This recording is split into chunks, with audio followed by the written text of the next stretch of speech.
Welcome to the Banding Together. This is the first of 4 videos you will have the opportunity to view so that you can better understand the meeting that you have been invited to at the end of the month. Let me begin by asking a question. How would you respond if someone you loved returned from the dead and gave you a special assignment? How well would you listen and follow instructions?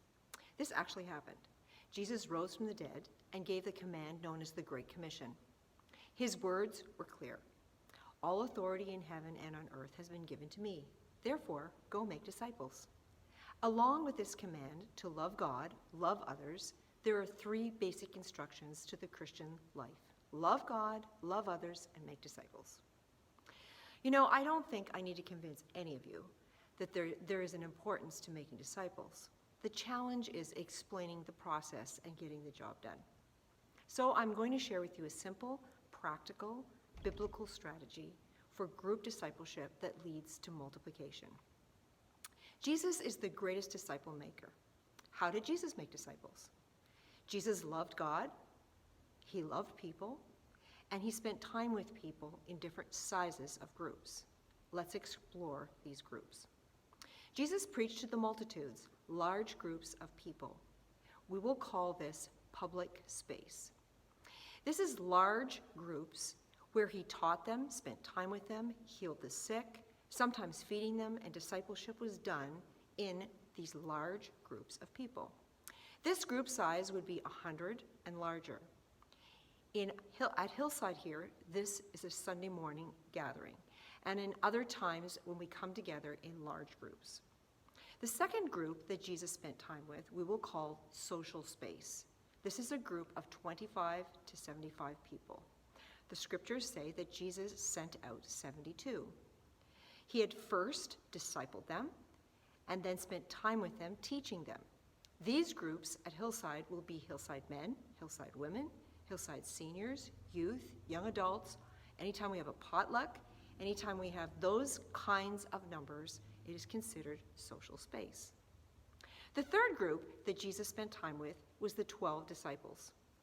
We will call this personal space. He taught them, answered their questions, disciplined them, and they got to know him more because they were in a smaller group together.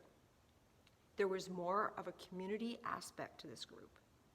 It was to the 12 that he appeared after the resurrection, and they were the ones that he gave the instructions to go make disciples. At Hillside, this group is our community groups. We encourage groups to multiply when they get to a certain size so that more groups can be established. If Jesus thought that 12 was a good number for this size of a group, then I think he pretty much has it down.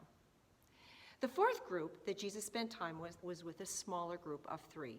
We will call this transparent space. Peter, James, and John spent time away from the 12 disciples in a transparent relationship with Jesus. This brings us to what we'll be discussing over the next few video sessions. The band meeting is a group of 3 to 5 people who will meet for deeper discipleship. These groups are men with men and women with women. In these groups, they will learn to disciple each other. So, let's review. There are 4 spaces that discipleship takes place. There's a public space, which is 100 and more people. There is a social space, which is 25 to 75 people. There's personal space, which would be 12, a smaller group, and then transparent space, which would be 3 to 5 people. We are going to learn more in these videos about transparent space. So what I would like you to do is take some time to put together some questions that you may have from this video. There are 3 more videos which will explain how the group sessions actually work. So take some time to put down some questions that you may have as you've listened to this video so that when we get together on the end of this month, we'll be able to process and discuss the questions that you have. Look forward to seeing you next video.